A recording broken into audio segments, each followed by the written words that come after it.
जय Hind friends, welcome to learning 360। मैं हूं अंजलि और आज से हम कवर करेंगे तमिलनाडु की क्लास 11 की हिस्ट्री बुक। इस बुक में हम एंशिएंट हिस्ट्री से लेकर मिडाइवल हिस्ट्री तक सब कुछ कवर करेंगे। पहले देखते हैं कि इस बुक में क्या क्या चैप्टर्स हैं।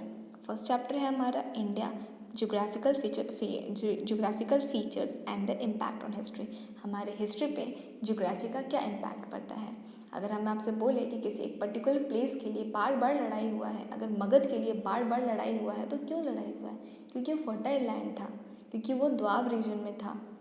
ऐसा हम आगे बहुत पढ़ेंगे, ऐसा लैंड होगा या फिर बहुत ऐसा रीज़न हम लोग को मिलेगा कि ज्योग्राफी का इम्पैक्ट हिस्ट्री पे पड़ रहा है, इवन कल्चर पे पड़ रहा है। वहाँ के लोग अगर कैसा ड्रेस पहनते हैं तो उसके पीछे भी कहीं ना कहीं क्लाइमेटिक रीज़न होता है, या फिर कोई कहीं का पे अगर यहाँ पे अगर आप देखेंगे तो कहीं अगर कोलकाता के रीजन में देखिए या फिर आप ईस्टर्न साइड में देखिए तो वहाँ पे लोग ज़्यादा राइस खाते हैं। क्यों खाते हैं राइस? क्योंकि वहाँ पे वाटर मिलता है, हम लोग को वाटर का अवेलेबिलिटी ज़्यादा है और राइस के लिए क्या वाटर चाहिए ज़्यादा।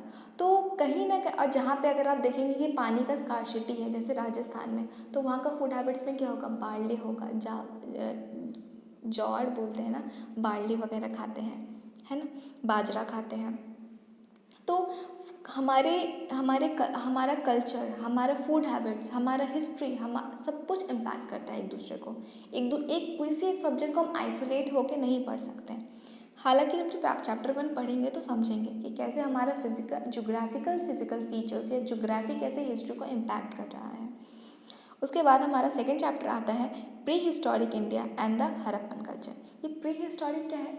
हमारा हिस्ट्री, ये जब चैप्टर पढ़ेंगे तो डिटेल में पढ़ेंगे। हम एक ओवरव्यू देते हैं कि हमारा हिस्ट्री 3 पार्ट में डिवाइड होता है। एक हमारा होता है प्री हिस्टोरिक पीरियड, दूसरा होता है प्रोटो हिस्टोरिक पीरियड और तीसरा होता है historic period. Pre historic period वो होता है जब हम लिखना पढ़ना नहीं जानते थे, जब हमें जो भी हम लोग का लिखने का कुछ रिकॉर्ड नहीं है। और हमारा जो प्रोटो हिस्टोरिक पीरियड है जिसमें हमारा लिखने का रिकॉर्ड तो है पर उसको हम डेसिफर नहीं कर पाए हैं, जो हमारा इंडस वैली सिविलाइजेशन आता है।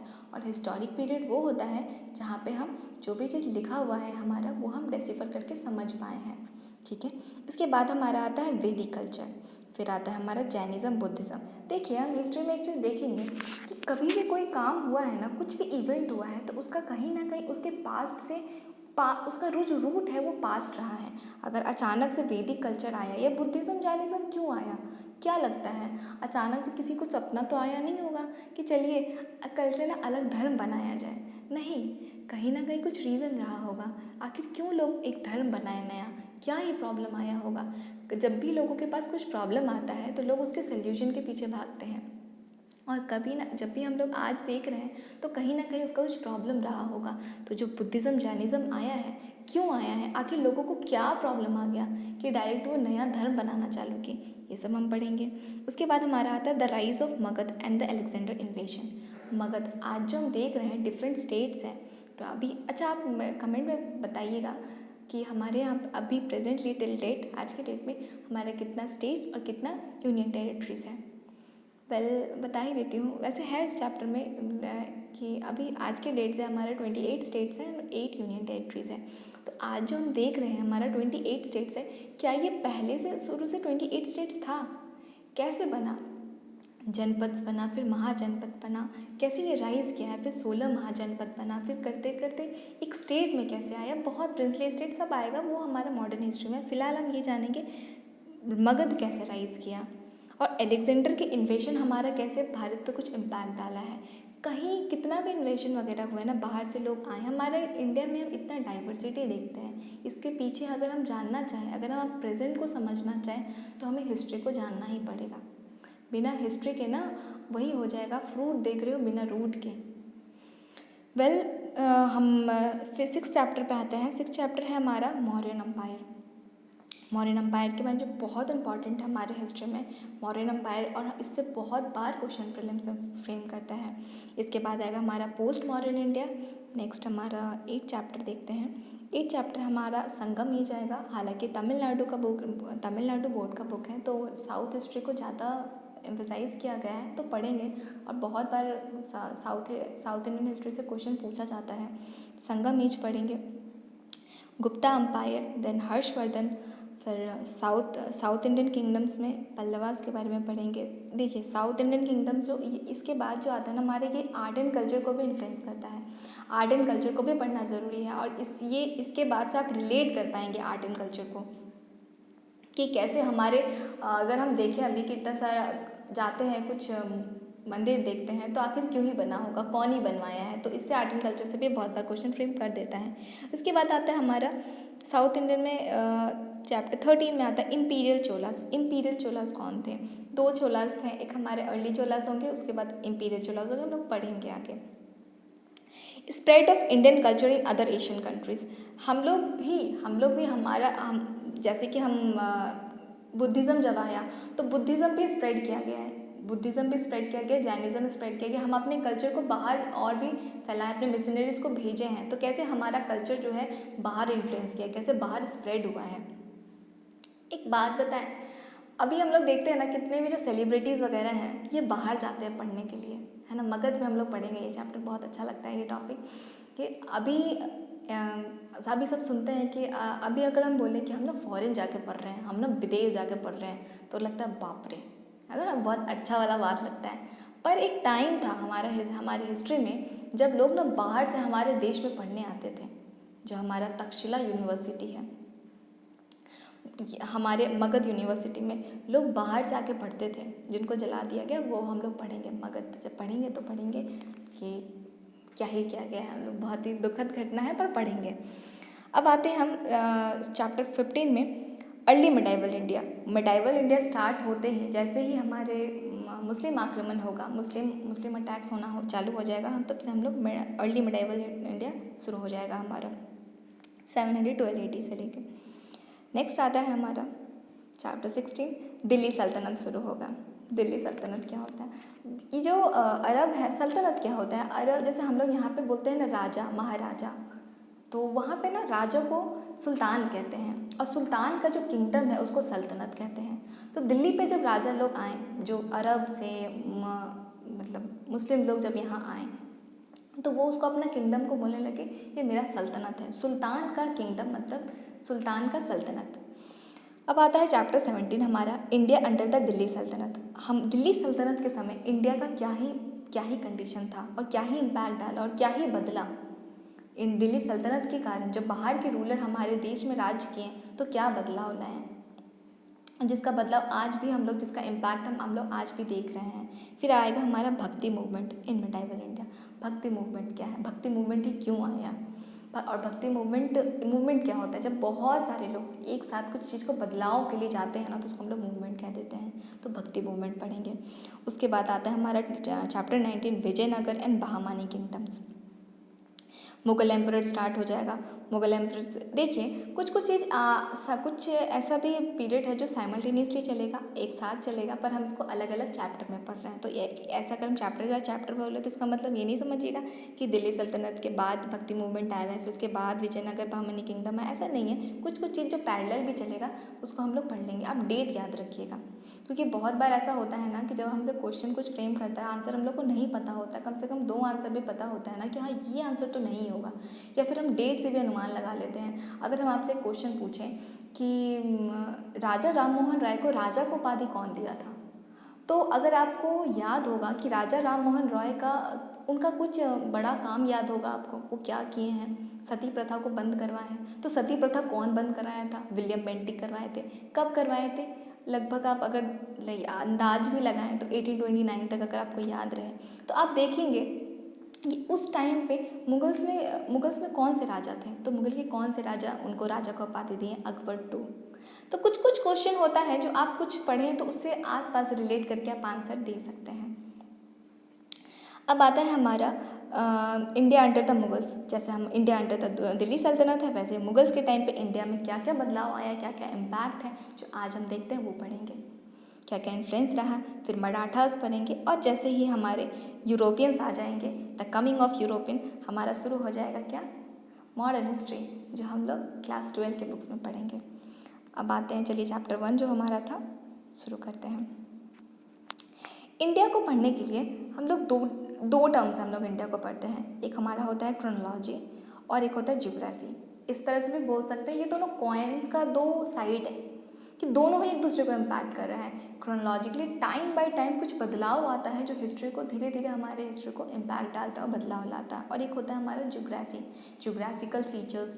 किसी जगह का कोई अगर हम आपसे बोलें कि साउथ में ज़्यादा क्यों नहीं अटैक हुआ, नॉर्थ में ही क्यों ज़्यादा अटैक हुआ, जो बैटल ऑफ पानीपत में ही क्यों लड़ाई हुआ है, क्योंकि उसके पीछे भी रीज़न रहा होगा ना उसके, क्योंकि देखिए हमारा जो इंडिया है, इंडिया का जो शेप है बहुत ही ऊपर में हमारा पूरा हिमालयस है, नीचे ओशन है, और जो उसका नीचे जो अगर आप नीचे से आना चाहें तो आपको समुद्र पार करके आना पड़ेगा, और ऊपर में माउंटेन्स है।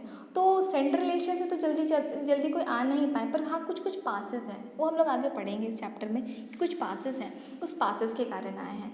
और इन्वेशन वगैरह हुआ है, इन्वेशन क्यों हो जाता था और क्यों ही हो रहा है, उस साइड से क्यों हो रहा है, नॉर्थन साइड से क्यों हो रहा है, नॉर्थ वेस्टर्न साइड से क्यों हो रहा है, क्यों बीच से क्यों नहीं हो पा रहा, और अच्छा और साउथ में जल्दी क्यों नहीं आ पा रहे हैं लोग, उसके पीछे भी रीज़न था।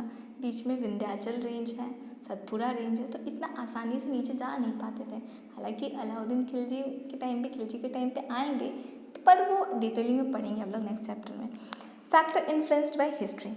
देखिए हमारा ज्योग्राफिकल फैक्टर्स पढ़ेंगे, कुछ एक्सटर्नल फोर्स पढ़ेंगे।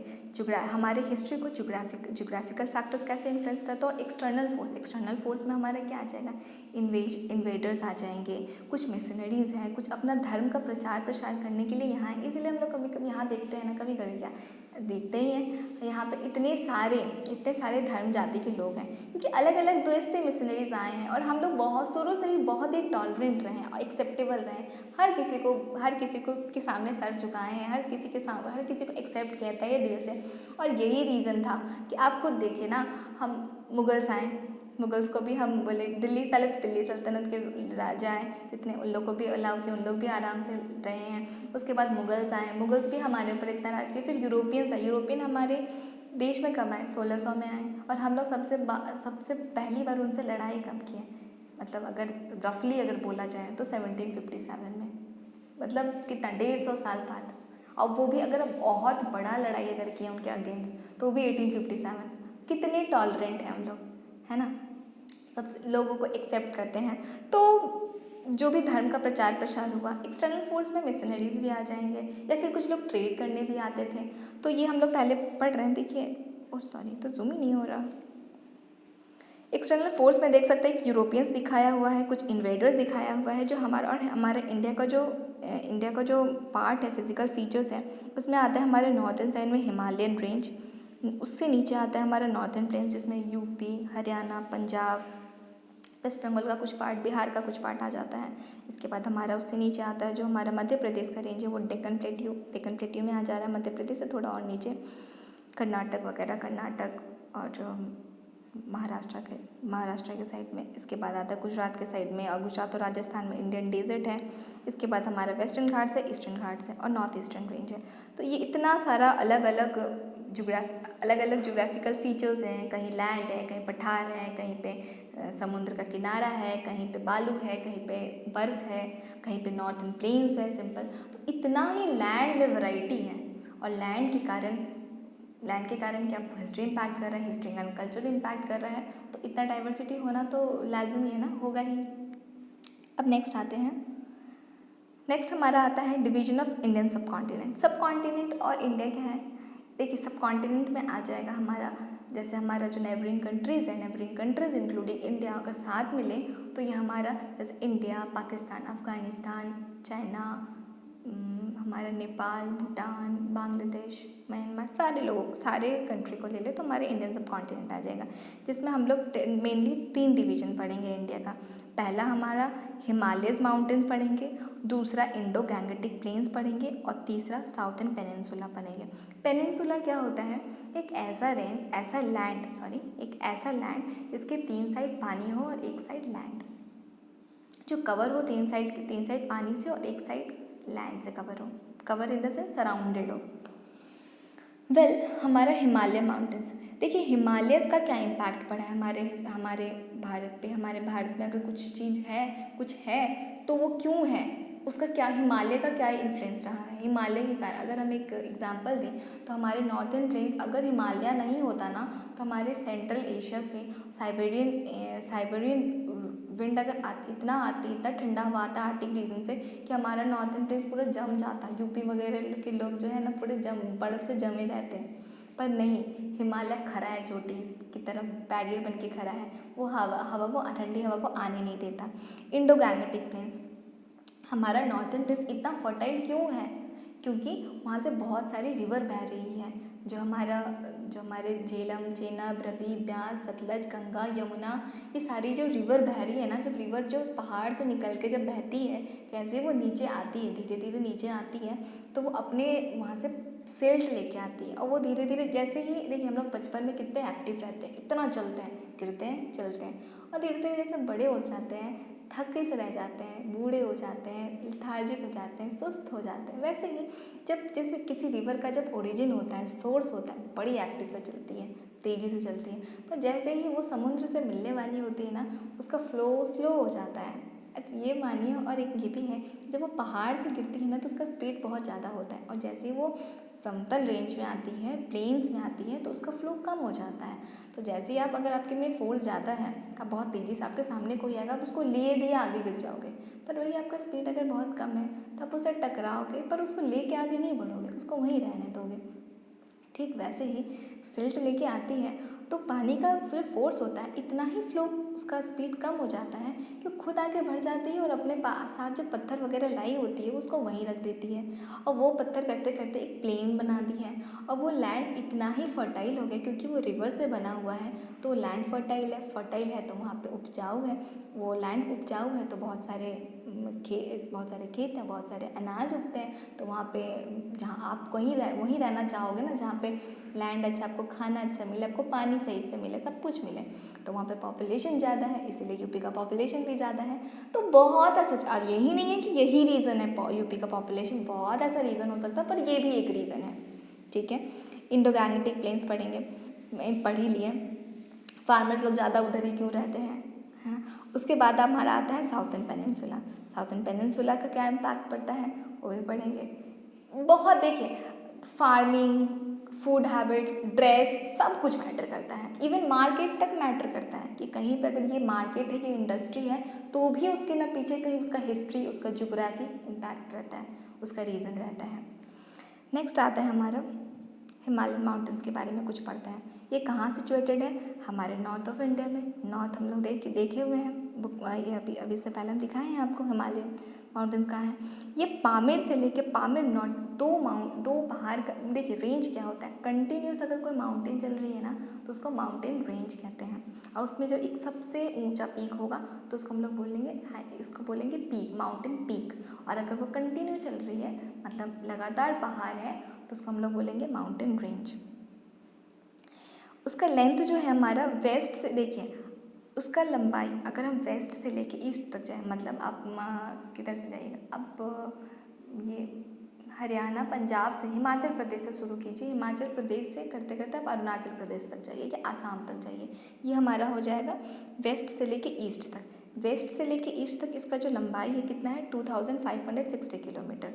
और नॉर्थ से लेके साउथ तक, मतलब आप कश्मीर से लेके नीचे तक आइए, नीचे in the sense Shivalik range तक आइए, यूपी तक आइए, नहीं यूपी तक नहीं आइए, उत्तराखंड तक आइए, हाँ उत्तराखंड तक आइए। तो जब हम नॉर्थ से साउथ में आ रहे हैं तो कितना उसका चौड़ाई है, उसका है 240 to 320 किलोमीटर। ठीक है, इसके बाद हमारा आता है हिमालय का हाइट। हमारे हिमालयन माउंटेन रेंज में जो हमारा सबसे हाईएस्ट माउंटेन पीक है, उसका सबसे हाईएस्ट माउंटेन पीक कितना है, 8869 मीटर, कि एक नेचुरल वॉल की तरह है। जो पहले से बोलते ना हम लोग, दीवार बना देते, घर बनाते तो चारों तरफ दीवार बना देते कि बाहर से लोग ना आए, बाहर से कुछ लोग परेशान ना करें हम लोग को, तो परेशानी ना हो। भगवान पहले से ही वॉल बना के रख दिए हैं भारत के लोगों को प्रोटेक्ट करने के लिए।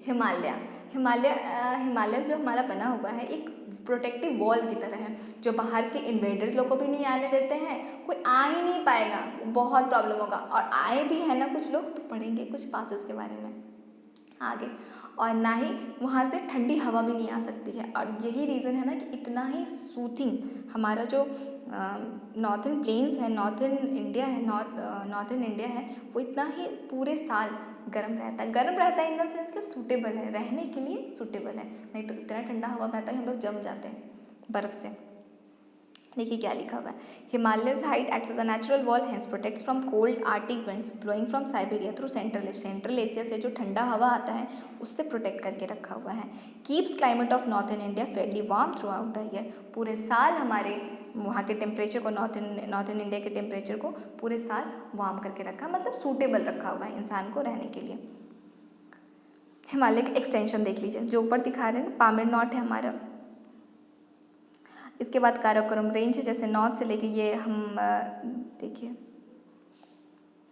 नंगा पर्वत से लेके ये देखिए वेस्ट से ईस्ट तक आइए, वेस्ट से ईस्ट तक आइए, ये तो आपका हिमाचल प्रदेश से लेके ये आसाम और अरुणाचल प्रदेश तक आई, ये वेस्ट से लेके ईस्ट तक इसका लेंथ है और इसका ब्रेथ है। और कैसे एक्सटेंड है, काराकोरम रेंज है, जास्कर रेंज है, ग्रेटर हिमालय है, शिवालिक रेंज है, ये एक्सटेंशन हम लोग डिटेल में पढ़ेंगे। फिलहाल इतना जानते हैं कि कैसे इम्पैक्ट, अगर हम आपसे बोले कि नॉर्थन प्लेन्स हिमालय, हम उधर से हमारे जो भी आए हैं नॉर्थ वेस्टर्न रीजन से आए हैं, जो भी बाहर से इन्वेडर्स लोग आए हैं इन्वेड करने के लिए, इधर से नहीं आए हैं, सेंट्रल एशिया से नहीं आए हैं। क्यों नहीं आए हैं? क्योंकि हिमालय खड़ा है, और कुछ आए भी हैं तो वो कुछ पासेस हैं, उस पासेस से आए हैं, तो वो हम पढ़ेंगे आगे। अब आता है हमारा हिमालयन माउंटेन्स। इतना तक रहने देते हैं, इसके बाद नेक्स्ट वीडियो में हम कवर करेंगे क्योंकि वीडियो बहुत लंबा हो जाएगा। तो तब तक के लिए थैंक यू, पीस।